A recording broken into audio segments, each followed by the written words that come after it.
आज हम आपस्तंभ का जो धर्मसूत्र है उसके विषय में अध्ययन करेंगे कि आपस्तंभ धर्मसूत्र को प्राचीन काल से ही एक प्रमाण के रूप में माना जाता रहा है और इस धर्मसूत्र का जो पूर्व मीमांसा है उससे भी एक विचित्र संबंध है।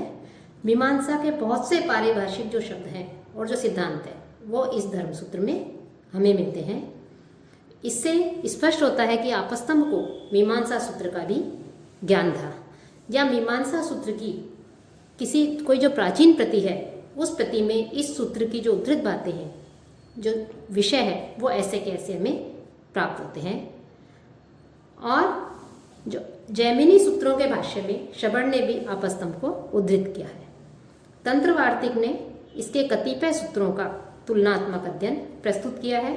ब्रह्मसूत्र के भाष्य में शंकराचार्य ने जो आपस्तंभ है उसको उद्धृत किया है। शंकराचार्य ने बृहदारण्यक के भाष्य में भी ऐसा ही कहा है।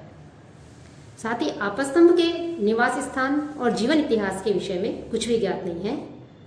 आपस्तंभ एक आश नाम नहीं है, यह वेद में नहीं मिलता, लेकिन पाणिनि का जो विदादिगण है उसमें यह शब्द आता है। उन्होंने अपने को अवर अर्थात बाद में आने वाला कहा है। तर्पण में भी उनका नाम अधिकतर बोधायन के उपरांत एवं सत्याषाढ़ जो हिरण्यकेशी है उनके पहले लिया जाता है।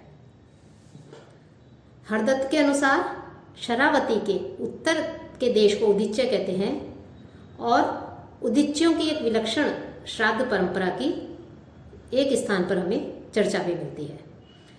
लेकिन महार्णव के अनुसार नर्मदा के दक्षिण पूर्व आपस्तंभीय लोग जो पाए जाते थे और यह दक्षिण पूर्व स्थान आंध्र प्रदेश में गोदावरी का मुख माना जाता है। पल्लवों ने आपस्तंभियों को भूमि दान दिया है।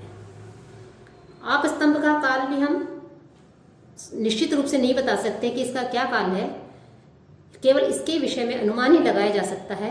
संभवतः आपस्तंभ जो धर्मसूत्र है यह गौतम धर्मसूत्र एवं बोधायन जो धर्मसूत्र है उसके बाद की रचना मानी जाती है। और याज्ञवल्क्य और शंखलिखित ने आपस्तंभ को धर्मशास्त्रकार के रूप में उद्धृत किया है, बताया है। शैली और अपाणिनीय प्रयोग के कारण इस धर्मसूत्र का जो समय है वो अत्यधिक प्राचीन होना चाहिए। और आपस्तंभ धर्मसूत्र के जो व्याख्याकार हैं वो हरदत्त है और जिनकी व्याख्या का नाम जो है वो उज्ज्वला वृत्ति हमें मिलता है। आपस्तंभ ने संहिताओं के अतिरिक्त जो ब्राह्मण ग्रंथ हैं उन ब्राह्मण ग्रंथों से भी उद्धरण लिए हैं। तैत्तिरीय आरण्यक से भी उद्धरण लिए हैं। साथ ही जो 6 वेदांग हैं शिक्षा, कल्प, व्याकरण, निरुक्त, छंद, ज्योतिष, उनका भी साथ साथ छंदो विचित्ति की भी हमें इसमें चर्चा मिलती है। संभवतः शिक्षा को व्याकरण के साथ में उन्होंने मिला दिया। साथ ही आपस्तंभ ने अपने इस धर्मसूत्र में जो 10 धर्माचार्य हैं उनके नामों का भी उल्लेख किया है, जैसे कण्व, काण, कुणकी, कुत्स, कोत्स आदि। और जो आपस्तंभ का जो धर्मसूत्र है यह धर्मसूत्र 2 प्रश्नों में विभक्त है और प्रत्येक 11 पटलों में विभाजित है। और जो पटल हैं उन दोनों पटल में क्रमशः 32 और 29 कंडिकाएं हैं।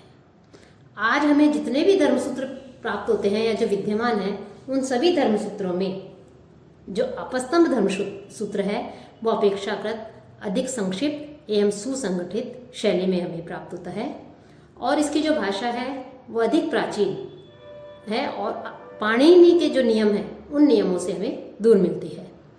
यह धर्मसूत्र अधिकतर गद्य में रचित है, लेकिन कुछ पद्य भी इसमें हमें मिलते हैं। आपस्तंभ धर्मसूत्र की जो विषय वस्तु है वो जो 2 प्रश्नों में विभक्त बताया है उसके में जो प्रथम प्रश्न है उस प्रथम प्रश्न के अंतर्गत वेद एवं विधर्मज्ञों के जो आचार व्यवहार हैं, धर्म के उपादान, 4 जो वर्ण बताए गए हैं ब्राह्मण, क्षत्रिय, वैश्य, शूद्र, उनके विषय में आचार्य की परिभाषा, उसकी महत्ता, उपनयन का समय तथा उपनयन संस्कार के विषय में वर्णन है। साथ ही ब्रह्मचारी के क्या कर्तव्य हैं, उसकी किस प्रकार की वेशभूषा होनी चाहिए, उसके क्या नियम हैं उन नियमों के विषय में, जैसे भिक्षा नियम है, समिधा लाना, अग्नि को समर्पित करना, इन सब का भी, उनके नियम का, तप का आदि का इसमें वर्णन किया गया है। और विद्याध्ययन के उपरांत गुरु दक्षिणा के विषय में वर्णन है। साथ ही स्नातक के क्या नियम है और वेदाध्ययन का क्या समय है, अनध्याय आदि, इन सब के वर्णन के साथ साथ जो भूत, मनुष्य, देव, पितृ और ऋषि आदि जो हैं उनके भी सम्मान के लिए, वृद्ध पुरुषों के लिए, माता पिता, भाई बहन, अन्य लोगों के सम्मान के लिए जो पंच महायज्ञ की जो व्यवस्था है, वो पंच महायज्ञ का भी विधान हमें इसमें देखने को मिलता है कि पंच महायज्ञों का भी इसमें विवेचन मिलता है। साथ ही जो वर्ण है, उन वर्णों का की क्या वृत्ति है, उनकी किस प्रकार से वह अपना जीवन यापन करे और विपत्ति काल में उनकी क्या वृत्ति हो सकती है, इसका भी जो है हमें इसमें विवेचन मिलता है। साथ ही आध्यात्मिक प्रश्नों का भी इसमें, आत्मा, ब्रह्मन आदि का भी इसमें विवेचन किया गया है। और जो ब्रह्म हत्या आदि है, ब्रह्म हत्या होने पर किसी क्षत्रिय, वैश्य, शूद्र या किसी स्त्री की हत्या करने पर गुरु या क्षत्रिय की हत्या करने के लिए किस प्रकार का प्रायश्चित करना चाहिए, चोरी आदि के पश्चात किस प्रकार का प्रायश्चित का विधान इसमें किया गया है चोरी के लिए, उसका वर्णन है। साथ ही जो है व्यभिचार आदि जो है या निम्न स्त्री के साथ में जो है रहने पर किस प्रकार का प्रायश्चित का वर्णन किया गया है। निषिद्ध जो भोजन, खाद्य पदार्थ और जो पेय पदार्थ आदि शास्त्रों में बताए गए हैं, उनका यदि भक्षण कर लिया जाए तो उसके लिए भी जो प्रायश्चित है, उस प्रायश्चित का विधान किया गया है। इसमें कृच्छ आदि व्रत जो है उसका वर्णन है। अनेक प्रकार के जो प्रायश्चित हैं, छोटे छोटे पापों के लिए प्रायश्चित, जो महापाप है, पातक है, उनके प्रायश्चित के विषय में भी इसमें वर्णन है। कि जो स्नातक है उनका भी इसमें उल्लेख किया गया है कि विद्या स्नातक, व्रत स्नातक, विद्या व्रत स्नातक, इसका इनमें उल्लेख मिलता है।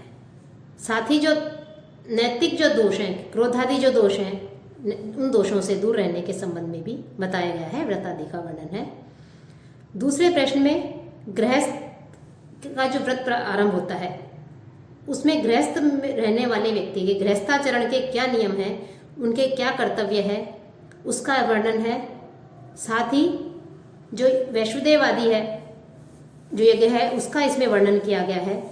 वैष्णुदेव के अंत में आने वाले को भोजन देने के लिए कहा गया है, किसको भोजन पहले करवाया जाए, पकवान की बलि कैसे दी जाए, कैसे किसे पहले भोजन कराया जाए, आतिथ्य का इसमें वर्णन किया गया है। साथ ही अतिथि सत्कार की प्रशंसा भी इसमें की गई है कि अग्नि प्रतिष्ठा करने पर और अतिथि के राजा के पास पहुंचने पर उसके सत्कार की क्या विधि है, किसको और कब कैसे मधुपर्क देना चाहिए, कैसे स्वागत करना चाहिए, इनका वर्णन है। वेदांगों के नामों का भी इसमें जो है वर्णन मिलता है। साथ ही इसमें राजा जो है उसके कर्तव्य, उसके लिए नियम और दंड जो है कि दुष्ट व्यक्ति जो है, जो नियमों का उल्लंघन करे, पाप में संलग्न हो, उनके लिए किस प्रकार का असत्य भाषण करे, उनके लिए किस प्रकार के दंड का विधान है, इसका भी वर्णन इसमें किया गया है। साथ ही विवाह का वर्णन है कि विवाह योग्य जो कन्या है उसके विषय में नियम बताए गए हैं कि जैसे कि वह सौगोत्र एवं माता के सपिंड जो है उसकी कन्या नहीं होनी चाहिए। 6 प्रकार के विवाह की इसमें हमें उल्लेख मिलता है, चर्चा की गई है कि ब्राह्म, आर्ष, दैव, गांधर्व, आसुर एवं राक्षस, ये 6 प्रकार के विवाह का हमें इसमें उल्लेख मिलता है। और इनमें किसको कितना महत्व दिया गया है, इसकी भी इसमें चर्चा की गई है। साथ ही जो वसीयत है, जो संपत्ति है, उस संपत्ति के विभाजन का भी उल्लेख है कि किसको किस प्रकार से संपत्ति देनी चाहिए। पुत्र के अभाव में जो संपत्ति है, वसीयत है, वो निकट सपिंड को मिलती है, उसके बाद आचार्य को और फिर शिष्य या पुत्री को, और यदि कोई भी नहीं हो तो अंत में वो राजा को प्राप्त हो जाती है।